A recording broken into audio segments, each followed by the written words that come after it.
el Estado que hace ver un caciquismo, una especie de monarquía de cada 5 años. Entonces la gente viene con tres proyectos en mano. Uno, el primero es, empieza a hacer lo imposible por hacer cambios que borren la imagen del anterior gobierno. La segunda es que intentan culpar de todos los males al anterior gobierno. Lo segundo es que empiezan y intentan hacer cambios en la legislación para permitir el mantenerse en el poder. Y cuando no logran eso, entonces empieza el saqueo. O sea, ese es Gerardo Berroaló, periodista, escritor. ¿Cómo estás, Gerardo? Buen día. Buenos días, don Guillermo, y buenos días a todos los oyentes de Radio Ancón. Encantado aquí de estar nada más con usted, creyendo que no, no habría ponchera en la calle, pero parece que sigue la cuestión. Eh, bueno, lo que pasa es que tú sabes que yo siento que estamos en esa fase que tú conoces muy bien que se llama ¿y ahora qué hago? ¿Cómo salgo de esta? Entonces, es una fase de desesperación que está bastante documentada en muchos libros de estrategia y que ya depende del otro. Porque ya te llegas a un momento donde se te acabó la gasolina, pero no puedes quedar mal con tu gente. Entonces, ¿cómo haces? Así que lo tiras todo a la calle, ¿no? Así es, así es. Así que bueno, esperemos que esta sea la semana, bueno, que vaya ya terminando esto, porque en el horizonte hay buenos proyectos de inversión que generaría el chenchen ese que la gente Eso, está anhelando, ¿no? eso te quería. Mira que yo quería hablar era al revés. Qué bueno que lo planteas. Eh, Tú y yo ya tenemos un rato en esto y sabemos que los gobiernos más o menos le va más o menos bien. Si comparamos este tema que se ha dado en las calles, vamos a suponerlo, si lo comparamos con las dos de Nito, o peor aún, con la de Martín Torrijos en el 2005, esto es nada. Lo que pasa es que las pérdidas económicas han sido mayores porque venimos de dos gobiernos que han fracasado económicamente. Entonces, claro, eso es una herencia que en economía eso se va acumulando, eso no va mejorando solo. Eh, Aquí hay una situación que, a ver, pienso que estamos en una encrucijada peligrosa, ¿no? Una encrucijada peligrosa en donde, eh, a ver, en los últimos 30 años, 35 años, nosotros hemos ido acumulando una especie de resentimiento social en toda nuestra sociedad, porque nosotros si bien recuperamos el canal, la clase trabajadora, la clase de abajo, no siente que esas áreas que les toque, ¿comprende? Ha habido un problema allí de eh, a ver, de concienciación y también de que se hiciera algo para esa sociedad que en su momento pues luchó por la soberanía plena del país. Entonces, si usted ve los pobres de, de 1990, 1989 y los pobres del 2000, que bueno, se entregó todo el tema del canal el 31 de diciembre de 1999. Así que los pobres del 1999 siguen siendo los mismos pobres del 2025. Entonces, algo ha pasado dentro de nuestra sociedad que ha estado llevándonos a esta situación. Yo lo he dicho en innumerables eh, editoriales. El problema aquí es un asunto de eh, el Estado que hace ver un caciquismo, una especie de monarquía de cada 5 años. Entonces la gente viene con tres proyectos en mano. Uno, el primero es, empieza a hacer lo imposible por hacer cambios que borren la imagen del anterior gobierno. La segunda es que intentan culpar de todos los males al anterior gobierno. Lo segundo es que empiezan y intentan hacer cambios en la legislación para permitir el mantenerse en el poder. Y cuando no logran eso, entonces empieza el saqueo. O sea, ese es a ver, El el modus trío operandi, que ha habido a lo largo de los el, últimos, el ciclo eh, político. el ciclo político, sí. Entonces, al final, ese es el ciclo, pero al final la gente de atrás, de abajo, la gente que requiere ese cambio. Entonces, yo sostengo que nosotros tenemos que llegar a un acuerdo para un nuevo contrato social. Y este acuerdo con un nuevo contrato social, a mi juicio, debe irnos y llevarnos y hacer un cambio radical del sistema político imperante. ¿Por qué digo todo esto? Porque realmente yo entiendo el malestar de mucha gente. Pero ¿qué ocurre ahora? En ese malestar de mucha gente ha surgido un grupo que quiere tomarse el poder. Y ese grupo se quiere tomar el poder, pero no para llevarnos al bienestar de la sociedad, sino que nos quiere llevar a, a gobiernos conocidos, a sistemas de gobiernos conocidos. Y esos sistemas de gobierno conocidos es peor de lo que tenemos. Así que, ¿qué prefieres tú? ¿Tener lo que tienes o ir peor de lo que tienes? Yo prefiero lo que tengo, aunque malo, prefiero lo que tengo. Entonces, el segundo punto aquí es que estamos en una situación peligrosa, decía, porque si la gente, este grupo que quiere tomarse el poder, cede, hasta ahí llegó. O sea, no hay manera de que este grupo, sobre todo encabezado con el sistema, porque ellos dicen que el socialismo es el camino, ese grupo pierde eh, eh, muchísimo. O sea, es como que se le cayera una bomba atómica. O sea, este es el momento de ellos reinar. Y si el gobierno cede, aquí no manda el gobierno, entonces mandan los indios y mandan el Suntra, ¿comprende? Entonces, estamos en una situación peligrosa. Yo pienso que para salvar la situación tiene que salir un tercero en un tercero con confianza. Ahí acaba de salir la universidad. El problema de la universidad es que la universidad ya salió ¿cómo es que se llama? El rector diciendo, presidente, escuche. O sea, ya automáticamente pierde esa legitimidad, a mi juicio, de ser un mediador. Me parece que con el auge que ha tenido ahora mismo con el advenimiento del nuevo Papa, el Monseñor Ulloa, puede tener algo de esa credibilidad junto con algunos líderes de las diferentes iglesias, incluyendo pues, o sea, pudieran estar llamando a la gente pues a ese encuentro social, a ese encuentro para paralizar estas manifestaciones.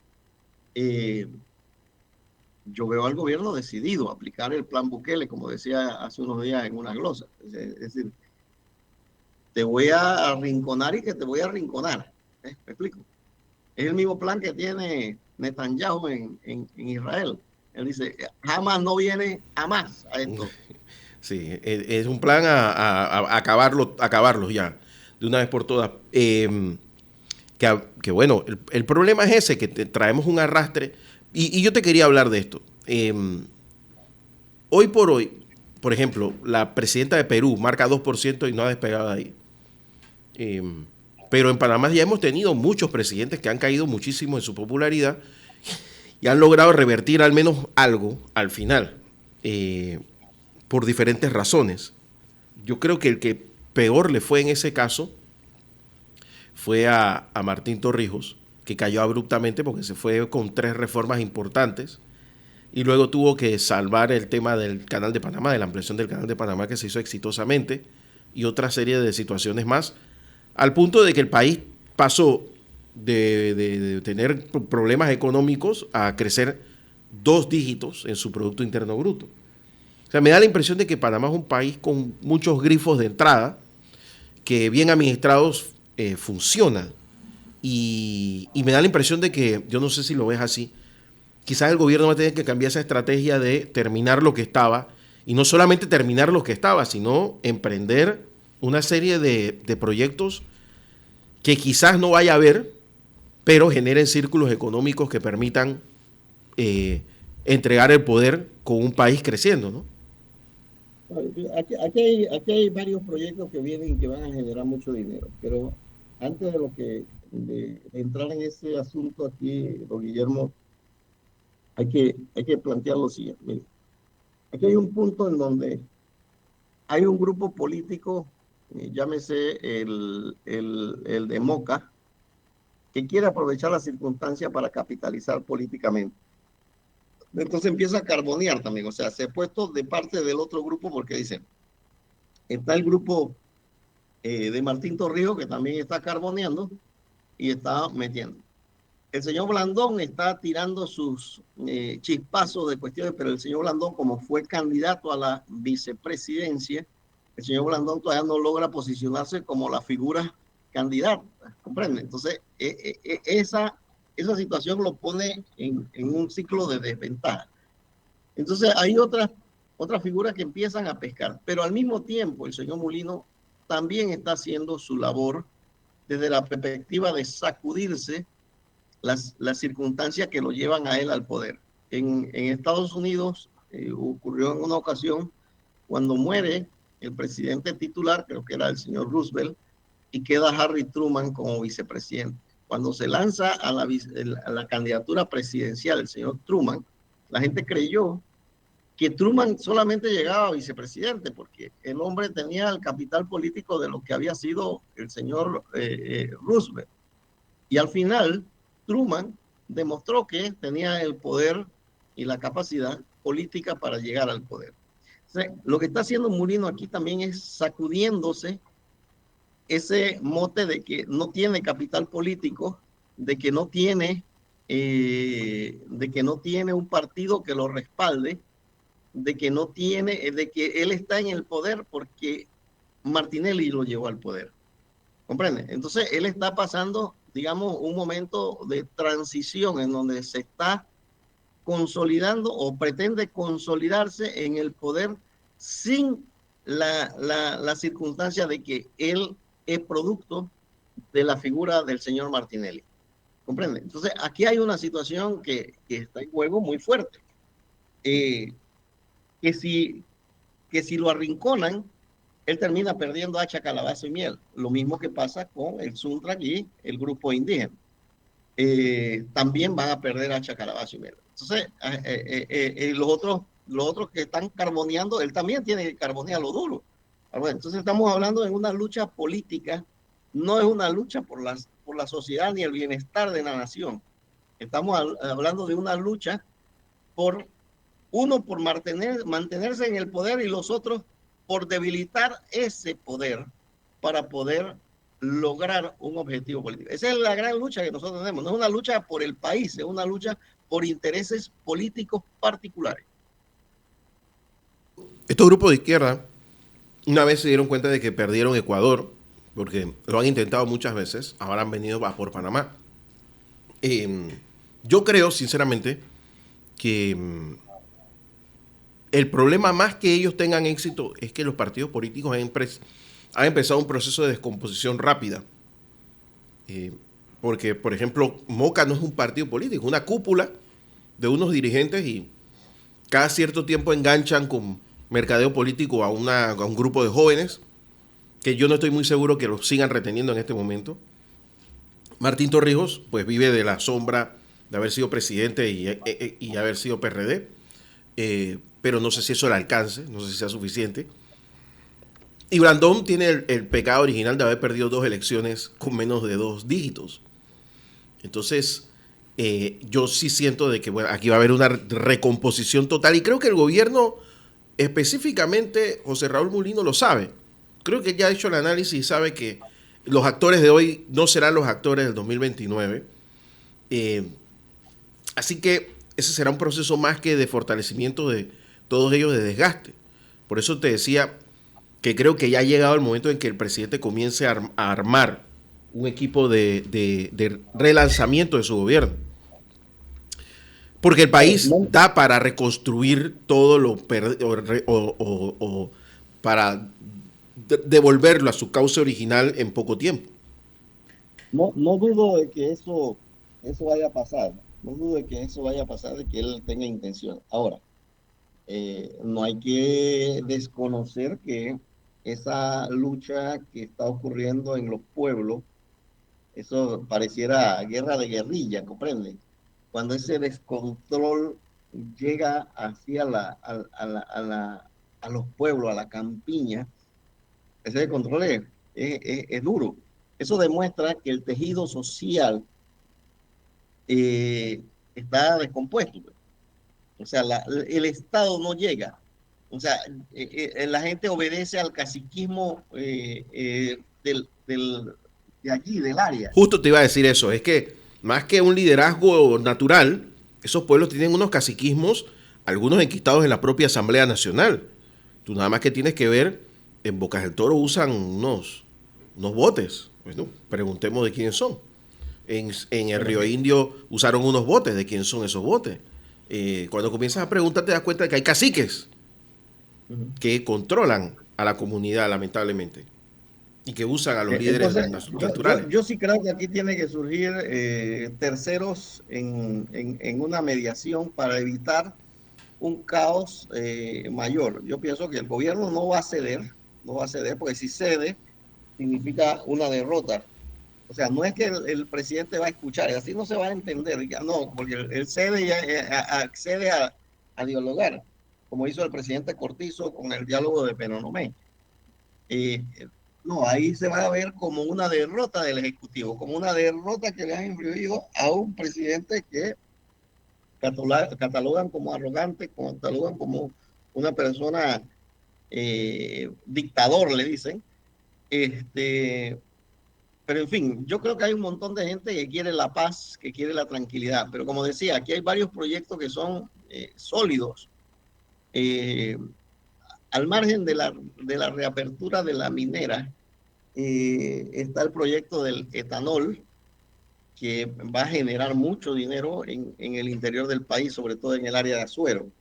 Está el proyecto del tren, que estamos hablando de 4.000 a 5.000 millones de dólares.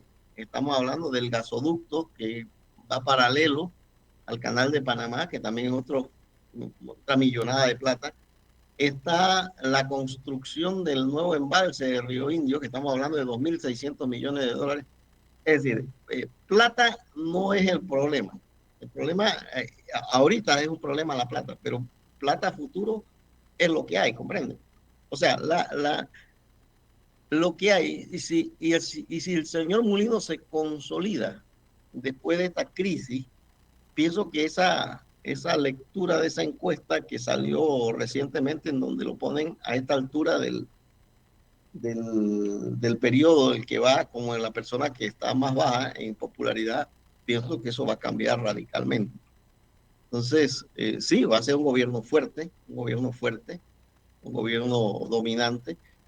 Este, pero veremos, es muy pronto para sacar conclusiones todavía. Yo te suscribo eso porque a diferencia de los otros gobiernos la oposición se mantenía creciendo hasta convertirse en una opción de poder. Acá siento que la oposición no existe y los grupos políticos existentes están entrando en un proceso de descomposición rápida, lo cual va a llevar a que mientras que el gobierno esté levantándose y llevando adelante proyectos que le den visibilidad a una economía próspera, eh, ahí va a venir una recomposición del sistema político, sí o sí. Y en esa recomposición, estos actores de hoy, yo tampoco los veo. O sea, yo creo que va a El haber... problema, Guillermo, el problema, Guillermo, es que el liderazgo de hoy es un liderazgo, primero, que no está trabajando por ganarse más simpatía, sino Así que es. cree que a través de infligirle daño al gobierno, ellos obtendrían simpatía. Ellos no están obteniendo simpatía por sí mismos. Es decir, usted sale aquí, fíjese la dirigencia de esa izquierda radical que nosotros le llamamos una izquierda radical. Estamos hablando de las caras visibles son Saúl Méndez, el señor Caballero, que lo tienen preso, el señor, ¿cómo se llama? El Toribio García, el maestro Diógenes Sánchez, el otro dirigente de Asoprov, no sé cuál es la cuestión. Esas son las figuras que tienen. O sea, cuando usted ve al horizonte, hombre, no hay. En el caso de la dirigencia política, lo único que están pues, andando y carburando duro es Lombana y el señor Martín Torrijos. Dicho sea de paso, dice que a finales de este año pues que empieza la inscripción de su partido. Esos son los que están metiéndole candela. Y cuando usted ve el caso de Blandón, yo pienso que Blandón es el que la tiene un poco más difícil, porque tiene una pelea de los mil demonios dentro del propio partido panameñista. Yo pienso que, y ayer lo escuché en una cuestión despotricando contra los grupos que supuestamente lo quieren. O sea, él debiera estar tendiendo puente con esos grupos, pues si Blandón sale del escenario político, de tener la figura de ser presidente del partido panameñista, Blandón queda muy alejado del top 10 de los presidenciables, ¿comprende? Es como los tipos que pierden una pelea y quedan alejados del ranking, ¿comprende? O sea, quedan fuera del ranking. Blandón tiene que mantenerse en el poder, pero para mantenerse en el poder yo pienso que él tiene que tirar puente. No veo que lo esté haciendo con el grupo de la presidenta Moscoso, con el grupo de los otros grupos que están dentro del partido panameñista, que están en franca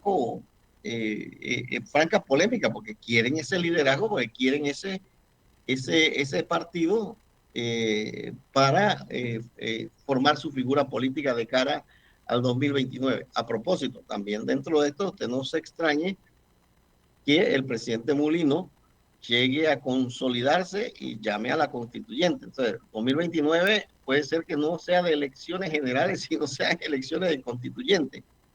Yo lo veo venir. Yo lo veo venir. Si los partidos políticos no se han enterado, están bastante mal. Yo creo que quizás sí se han enterado y por eso carburan, ¿no? Para que esto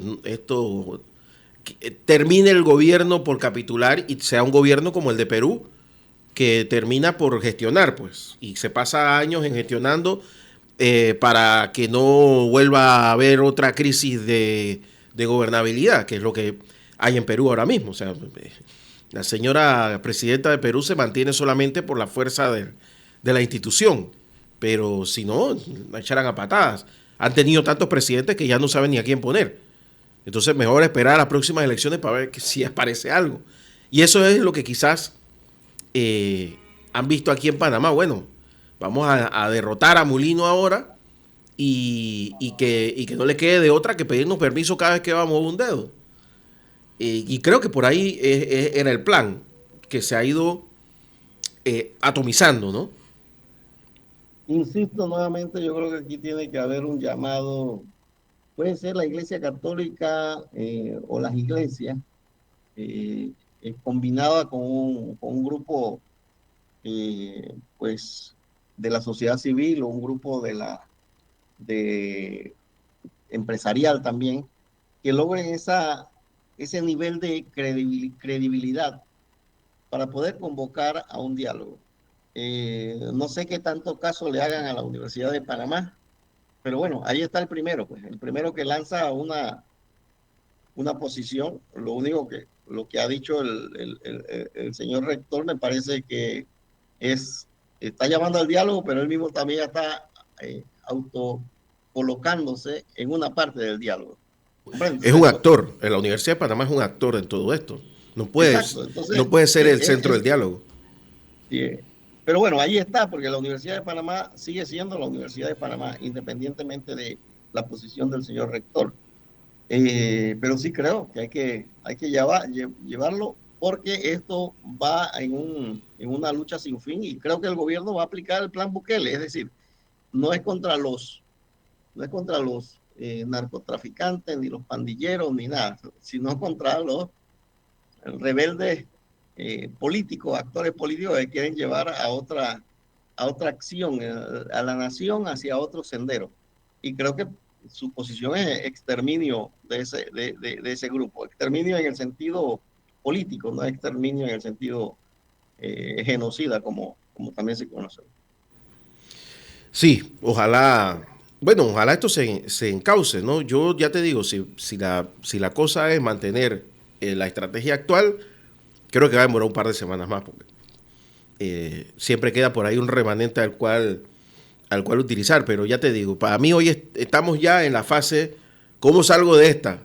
Y si nadie me contesta el teléfono, Yo me voy a quedar en esa fase hasta que se me acabe el último recurso, ¿no? Bueno, veremos a ver cómo se desenvuelve el día de hoy y esta semana. Yo espero que esta semana ya estemos terminando. Por ejemplo, si, si logran que los trabajadores de las bananeras retornen al trabajo hoy, bueno, que se vea la cuestión, pienso que puede haber un humo blanco ya en esta situación. Sí, yo también creo lo mismo. Y además, bueno, quienes siguen esto del día a día han visto una reducción de casi el 75% en la cantidad de manifestantes diarios, eh, que nunca han sido muchos, pero sí ha disminuido dramáticamente. Además de esa disminución, también hay que ver qué va a pasar con la movilidad, ¿no? Eh, yo creo que ves en la calle, en los pocos lugares donde hay protestas, ves que ha escalado la violencia, el nivel de violencia. Eso también es un signo de que se me acaba el recurso y tengo que hacer algo para que me llamar la atención fuertemente. Y eso es lo que hay que contener, ¿no? Que la violencia que hemos visto, que es pues muy focalizada, se pueda controlar y no se desborde. Pero si eso llega a mantenerse en control, yo creo que va a haber un sismo, pero no en el gobierno, sino en los grupos beligerantes. Una última cuestión No un que he sisma, un observado. sismo.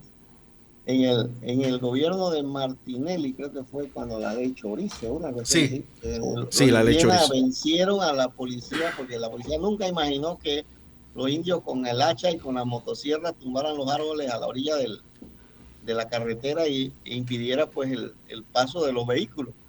Entonces, en esta ocasión, el gobierno, esa no la veía venir, yo tampoco. Ni los indígenas, me imagino que tampoco veían venir esto. Los indígenas iban andando y esta gente iba con los helicópteros y empezaron a tirar los gases lacrimógenos desde el aire. Entonces, Yo confieso que la cuestión es yo peligrosa, ¿verdad? confieso que yo tampoco lo había visto venir y me llamó mucho la atención que utilizaran Una esa lata en la técnica cabeza de eso bien, hacia alguien es duro, pero bien estudiada, bien estudiada. Gerardo, nos vemos no mañana. puede. Nos vemos la próxima semana, ¿te parece? Nos vemos la próxima semana, don Guillermo. Un Encantado abrazo de... grande, cuídate mucho. Hasta luego. Era Gerardo Berro Balón, aquí periodista y escritor, aquí en la mañana Ancon por Radio Ancon.